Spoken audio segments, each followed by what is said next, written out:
we've done LAM a few times, and every time is extraordinary breakthrough. I'm going to do one short plug, is that people will prioritize vacations over their marriage, and it's stupid to me.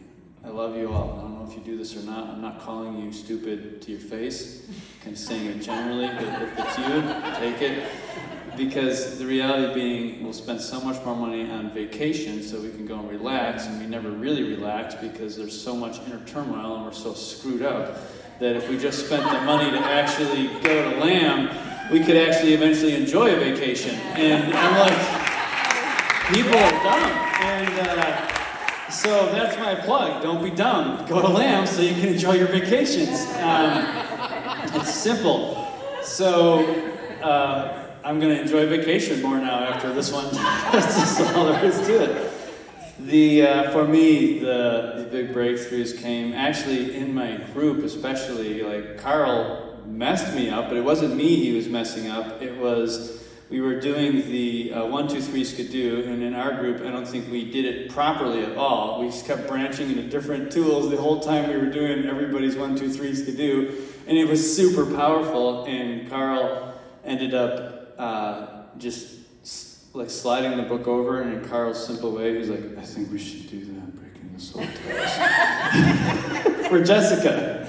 And as I started to move through breaking the soul ties, I experienced the pain my wife had gone through with something in a way that I had never experienced it before. And it was like my eyes just opened huge, and whew, I gotta be careful.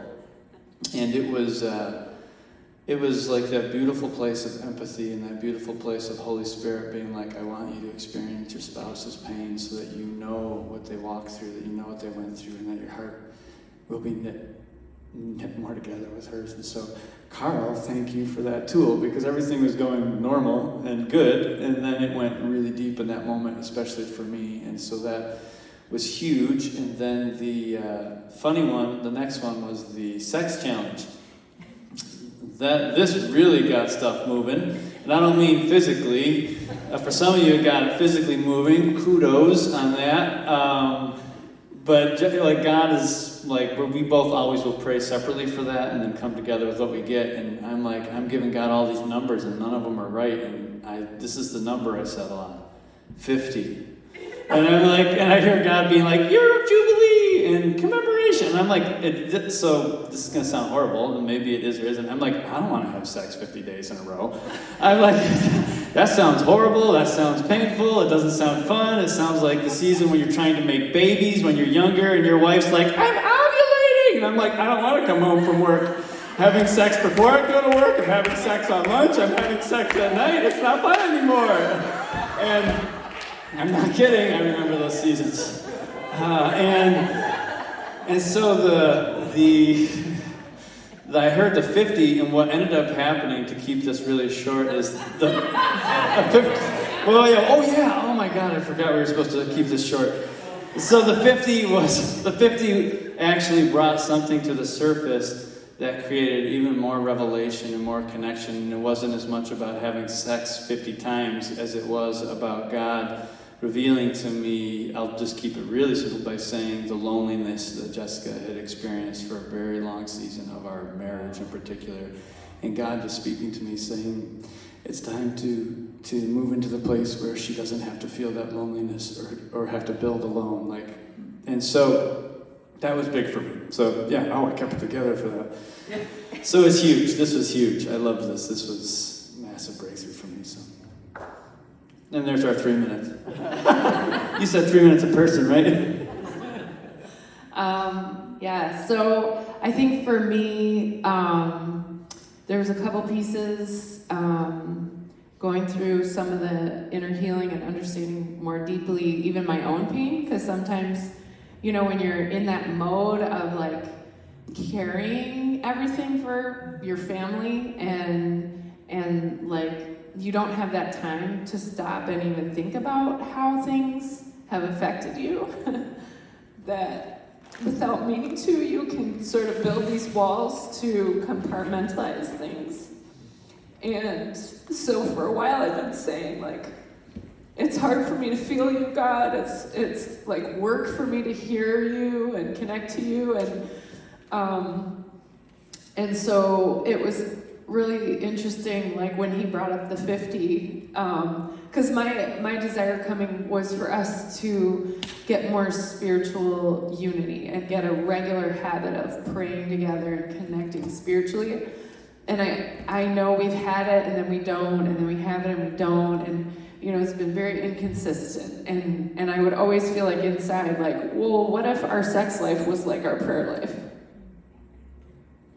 Like, what if you didn't get sex? Like, because I always prioritized making sure we would have sex because I knew that it was important for him.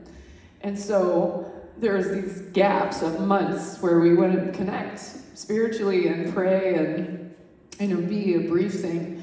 And I think I just squashed it down because every time we would try to talk about it, it would spiral into him feeling bad about himself, and it wasn't good. And so I just learned, like, don't even bring it up because it's just gonna not go good. And so this time, I felt like when he said the 50, well, first of all, in the previous activation, the reconciliation, God showed him the loneliness, and he did a really good job of walking through how I felt, and that meant a lot. And then when he said the 50, it's funny because I always we both would say, like, oh, we have a great sex life.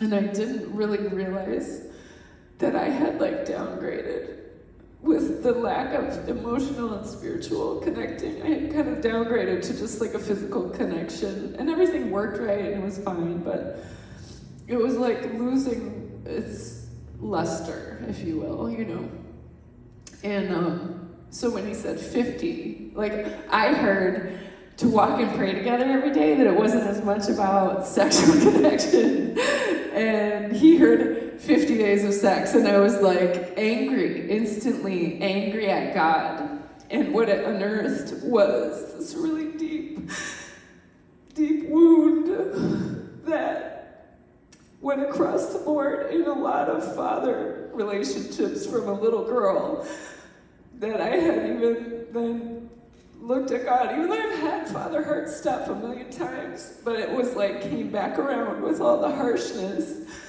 where it's like, God, you don't care about my needs. You don't care that I need these things. You just are harsh with me, and you demand me to perform and do my part, but you don't help me. And I didn't even know that was there. I didn't realize that was there.